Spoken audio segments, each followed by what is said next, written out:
వీళ్ళకి పాకిస్తాన్తో రిలేషన్స్ బాగున్నాయి. పాకిస్తాన్లో స్వచ్ఛంద సంస్థ నడిపింది ఆవిడ. కాబట్టి అటు ముస్లిం క్రైస్తవ ఓట్ల క్రోడీకరించడం కోసం ఒక పెద్ద ఎత్తుగడ వేశాడు Rahul Gandhi.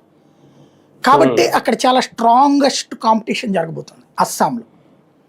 First time tough fight నడవబోతుంది బీజేపీ వర్సెస్ ఇది. అక్కడ బీజేపీ నిలబెట్టుకుంటుందా లేదా? హిందుత్వ అన్నటువంటి ఎజెండాతో ముందుకు వెళ్తున్న బీజేపీకి ఈ సెక్యులర్ అనే పేరుతో మైనారిటీ బుజ్జిగింపు రాజకీయం చేస్తున్న కాంగ్రెస్ అధిగమిస్తుందా చూడాల్సిన టైం ఇది.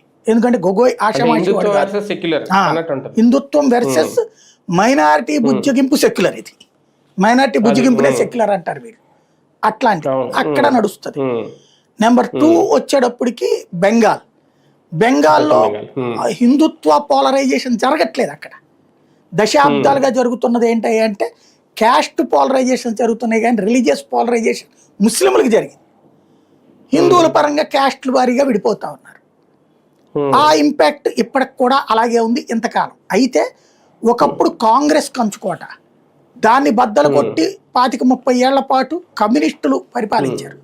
దాన్ని బద్దలు కొట్టి దాదాపు 20 ఏళ్ల నుండి మమతా బెనర్జీ పరిపాలిస్తోంది. ఇప్పుడు దాన్ని బద్దలు కొట్టడం కోసం భారతీయ జనతా పార్టీ ప్రయత్నిస్తోంది. ఒకప్పుడు ఒక్క సీటు గెలుచుకుంటే బెంగాల్లో కష్టం అన్నటువంటి స్టేజ్ నుంచి తృణమూల్ కాంగ్రెస్